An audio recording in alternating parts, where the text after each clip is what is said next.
Hi team, I hope you're all well. Welcome to December's TBR. I'm so excited. I have so many exciting plans. I have a whole bunch of books here right next to me and it's very overwhelming. I wouldn't normally film in front of my window like this because the lighting is terrible. Normally I sit with the window in front of me, but I wanted to get my Christmas tree in the background and I thought it would be rude not to. So also this lamp is on. It's very dark today. I apologize for this lighting. It's going to be fine, but we're here for another round with my little pumpkin thing. I feel like I should have got a Christmas one now for... Never mind, it can stay as a pumpkin. It needs a use. So we're going to dive into this one. If you don't know what this is about, I started this last month for November, so I will leave a link to that up here if you want to go and check it out. I think it's up here. But basically, I have printed off a whole bunch of prompts suggested by you lot over on Instagram/Twitter, and I have cut them up and put them in here. I got this idea from Riley Marie, so I will leave a link to her in the description box down below. Go and check her out if you don't already. She's fantastic. But yeah, without further ado, let's get into these. I do have a couple of book club reads that I do need to get to, so I will mention them if I haven't been able to fit them on my TBR. Okay, so we are going to go in for the first one. I have added a whole bunch of new ones into here and I want to give them a good mix. So also last month's in here and I don't want to pull the same as last month. So let's find out what the first one is going to be. We have pick a book with double the amount of pages as the last book I just read. That's not going to work because the last book I just read was The Righteous, which had over 600 pages. So I'm going to veto this prompt for this time round. I'm sure that's CC as well. It is, and I pulled it out last month too. So we're instead going to go for a different prompt and we're going to go for this one. Sorry, CC. It's not a blank piece of paper, it's a small one. Oh, mood read. Okay, well, I might come back round to that at the end. We are at the beginning. At the end, that one is one of my prompts, so I'll come back to that one because I want to see what I can get on my TBR to begin with. Let's go for this one. Pick a fictional creature and read a book featuring said creature, Nerdy Bird 101. I feel like I picked that one last time as well. Do any of these have creatures in them?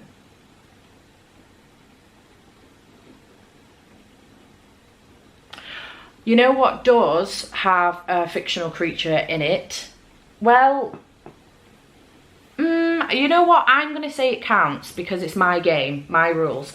So I'm going to go for the Christmasaurus and the Naughty List because, I mean, dinosaurs are not necessarily fictional. Are they deemed fictional or not? I don't think they are they? But Christmasaurus is fictional. So I'm going to go for the Christmasaurus and the Naughty List. This is the third in this series by Tom Fletcher. I absolutely adore this series. We follow a young boy called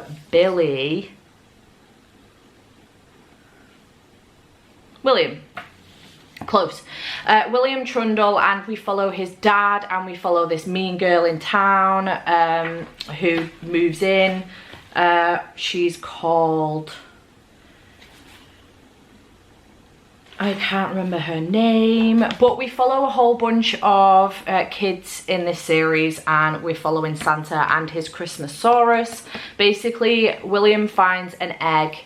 Oh no, Santa finds an egg that has the Christmasaurus in it and he hatches the egg and the Christmasaurus becomes his new reindeer.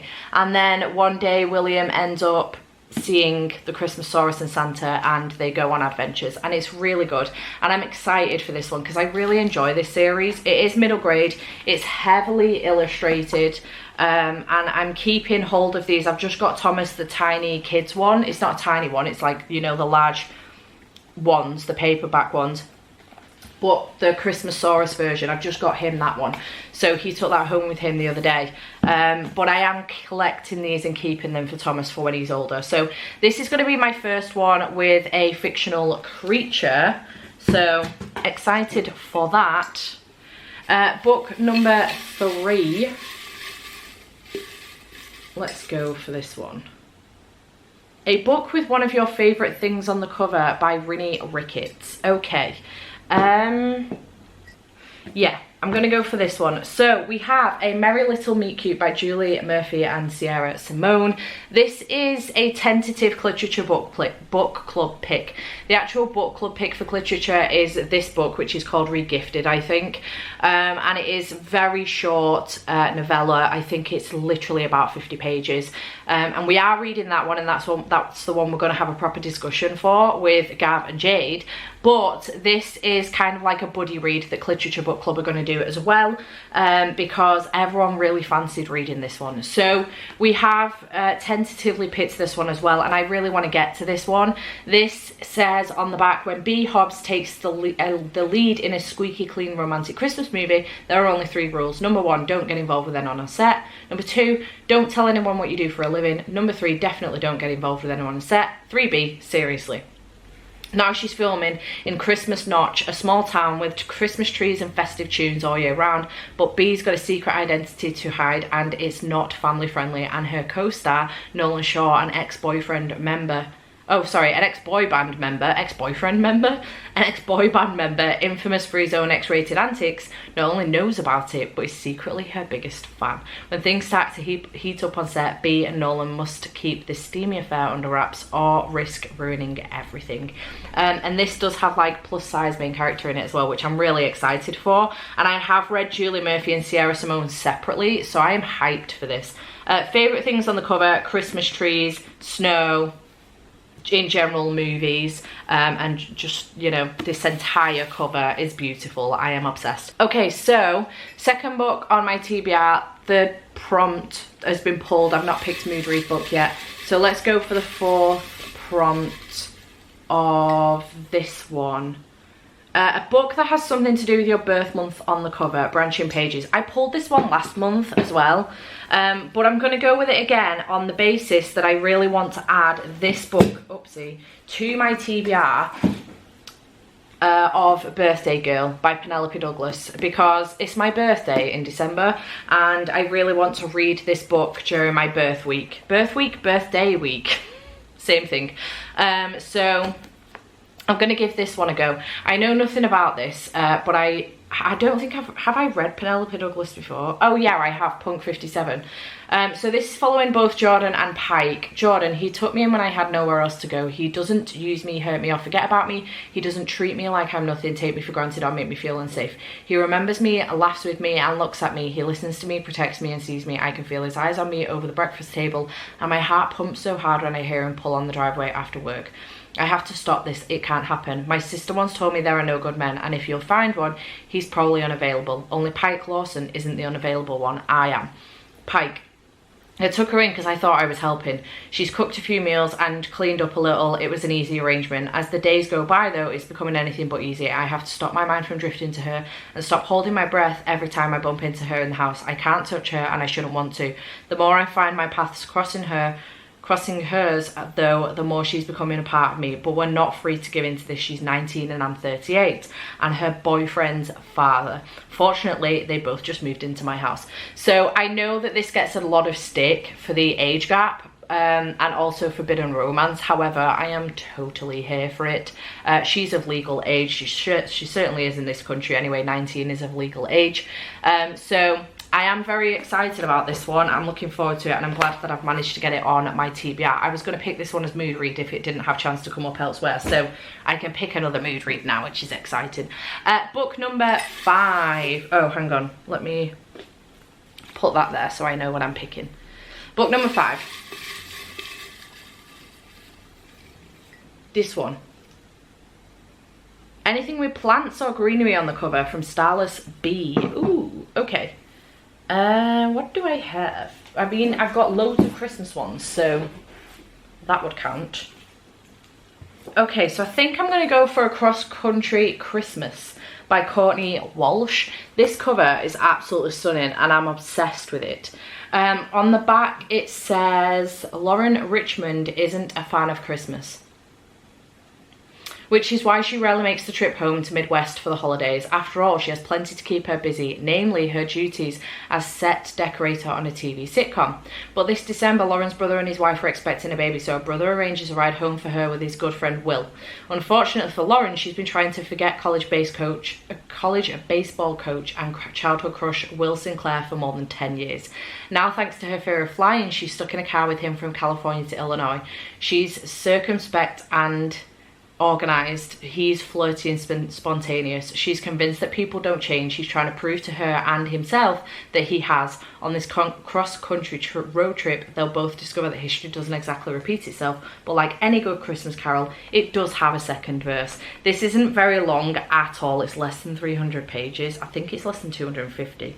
238 pages, so it's not very long at all, and I'm really excited about it. I love a good road trip book, so yay. 1, 2, 3, where am I up to? 1, 2, 3, 4, 5, 2 more to go. Okay, I'm so excited I've got that book on. Really hyped about it. I want to pick like a new prompt that's been put in today. I don't know if I'm going to get the chance to do that though. Let's see. A new to you author from Leah. Okay, so many of these are new to me. You know what I am going to do with this one? Take advantage and put on a book club read. With a Vengeance by Freydis Moon. I should have read this in November and I have not done so yet. So I'm going to put it on for December because I haven't had a chance to pick it up yet, and we don't have the live show scheduled yet. We obviously will be in December, but I reckon mid-month. This one is following Kai Levoto, who left their home in search of a better future, but when their estranged mother passes away, they return to their parish to settle her affairs. Even though Kai escapes their traumatic past, being back in swampy Madison, Louisiana only worsens their debilitating depression, increases their dissociative episodes, and intensifies the intrusive voice plaguing their every thought. The moment Kai steps foot in their childhood home, they know something is wrong. That night, they come face to face with the shadowy presence driving them mad, the handsome demon duke Eli, who offers them an irresistible deal. In exchange for their soul, Eli will give them pain, pleasure, and power. Kai set a path for himself, live fast, die young, and Eli seems like the perfect exit route. With nothing to lose, they agree. But after an impromptu visit from the local ICE agent, Kai forms an unlikely friendship with their mother's bookkeeper and stumbles into an insidious mystery surrounding their family's homegrown Elibrige business. Met with ghosts, displaced employees, and a garage filled with unfinished artwork, Kai can't help but wonder, what was their mother hiding, and why is a rogue officer interested in Levoto Albriges? Kai is possessed, unkempt, and chasing death, but as stubborn as they are, they're the only person left alive who can resurrect the family business and carry the Levoto legacy, and their only ally is the demon possessing them. So this is a possession smutty book with some ghosts and some family drama by the sounds of things, and I'm very excited about it. Jade picked this one and I will be discussing it with Jade and Mel from Mel Reads, so I'm looking forward to that one. Okay, so let's go in for our last pick. If I pick one that I have already picked previously, I'm gonna put it down and pick another one because I want to mix things up a little bit, you know. Okay, what's this one? Book that's just screaming your name from the shelf from Starless Bee. I think that's 2 I've pulled from Starless Bee now. And that is definitely a new one. So, a book that's just screaming my name from the shelves. I have a whole bunch of books here right in front of me, so I don't think necessarily they are, but you know what it is though, because I just read the synopsis. Because I opened it earlier. This is definitely screaming my name, but also so is this one. But I could just pick the other one for mood read. So that's a win-win situation. Okay, so Make You Mine This Christmas by Lizzie Huxley Jones has just come in the Illumicrate adult box. And I'm really excited about it. Is it adult box? Romance box? I can't friggin' remember. But I'm really excited. This is basically a Christmas romance where a woman called half. She's ready to blow off some steam at a Christmas party. She's pretty drunk, and she ends up kissing the guy next to her called Christopher right in front of his ex-girlfriend. Now the rumour goes round that Half and Christopher are dating, and Christopher is taking her home to meet his family. So she's like, well, I've got no other plans, I'll do it, let's go for it. It can be a bit of fun for a while, and then we'll just give up the ruse after Christmas. So she goes home with him, only to meet his sister and fall for his sister. I'm so excited about this one. It sounds fantastic. On the back it says all she had to do was pretend to be Christopher's girlfriend. All she has to do is survive Christmas. All she has to do is not fall for his sister. So I'm hyped about the fake dating, I'm hyped about the fact that it's around Christmas, and I'm hyped about the bisexual rep in here for sure as well. And the, you know, female-female relationship that sounds like is going to blossom. So I'm very, very excited indeed. And it sounds great. This has got gorgeous red sprayed, Christmas red sprayed edges too. So that one for that. And then for mood read, I think I'm going to go for Winter House by Ben Gutterson. I've been meaning to get to this for ages. It is a middle grade book, and it's got mystery and I think like winter vibes and stuff as well. Orphan Elizabeth Summers' malevolent Aunt Purdy and Uncle Burlap slip her off to the ominous Winter House Hotel owned by the peculiar Norbridge Falls. Upon arrival, Elizabeth quickly discovers that Winter House has many charms, most notably its massive library. It's not long before she locates a magical book of puzzles that will unlock a mystery involving Norbridge and his sinister family. But as she uncovers the hotel's secrets, Elizabeth starts to realize that she is somehow connected to Winter House, for better or for worse. Mystery, adventure, and beautiful writing combined in this exciting debut set with a hotel full of secrets. I'm really, really excited, and it's got like illustrations throughout the book as well, and it's absolutely stunning under the dust jacket too. How pretty is this bad boy?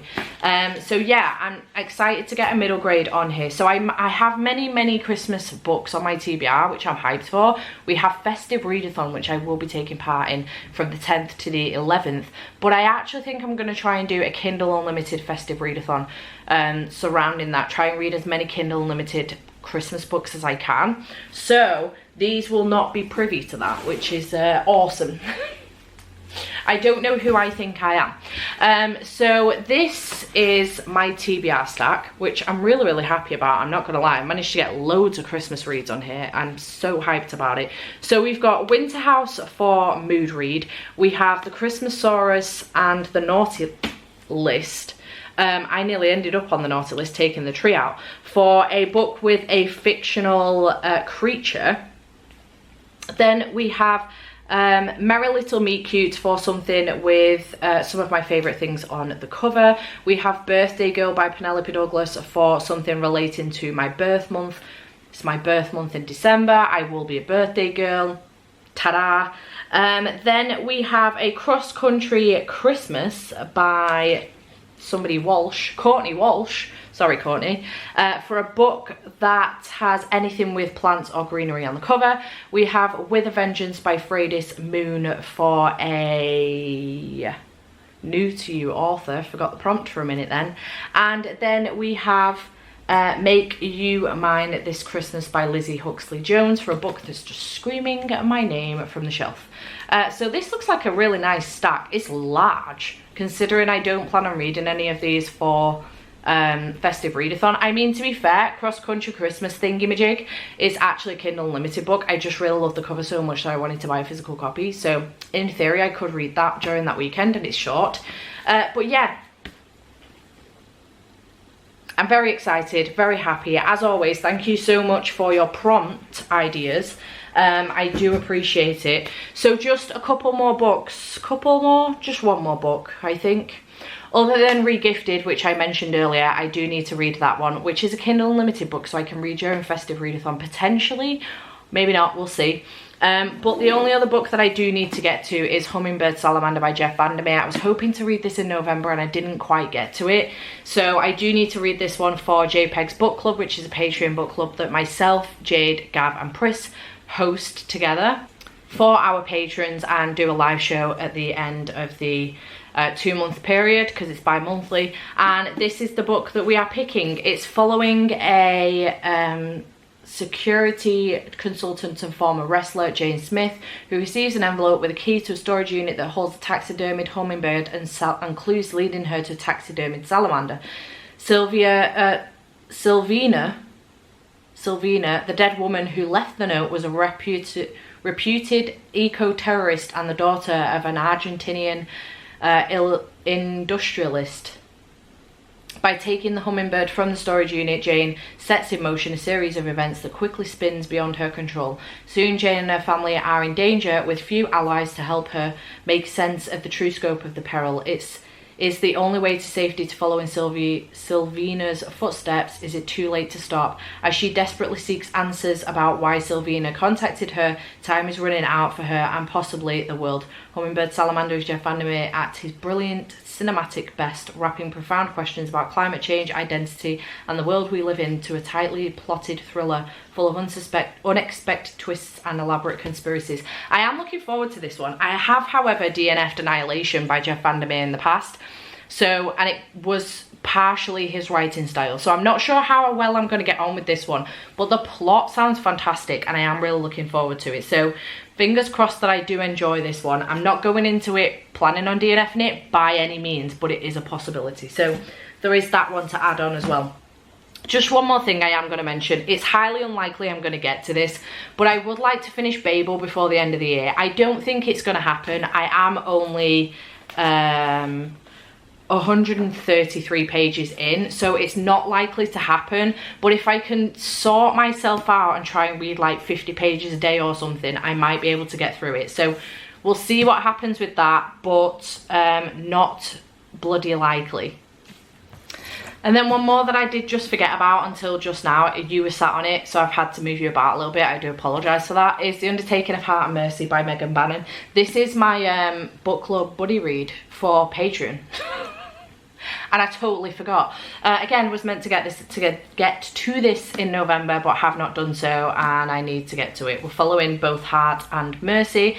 They are enemies, and then they end up confiding in each other online. They don't realise they're confiding in each other online, and it just kind of goes from there. It's the House in the Cerulean Sea. It meets You've Got Mail, two of my favourite things, and I'm very, very excited about it. So I have been meaning to pick this up in November. I've just not had the chance to do it. I think it's because I want to do it during like a cozy reading vlog, because it feels like pure coziness to me. So I might try and do that in December, but we'll see what happens. It's obviously a very busy month for me because of my birthday and Christmas. So yeah, apparently I don't care about that though, because this is what my TBR now looks like, and I've just mentioned Babel to you as well. I don't know who I think I am. It's the last month of the year. I should be taking it easy, but apparently I don't give a shit about that, so we'll see how that goes. But yeah, I hope you have enjoyed this vlog. Chat to me in the comments down below, and let me know what you're planning on reading in December. Are you going to be taking part in the festive readathon? If you are not aware of it, I will leave a link to it in the description box down below as well as up here. But yeah, I hope you come and join us, and I shall see you in the next video. Bye for now.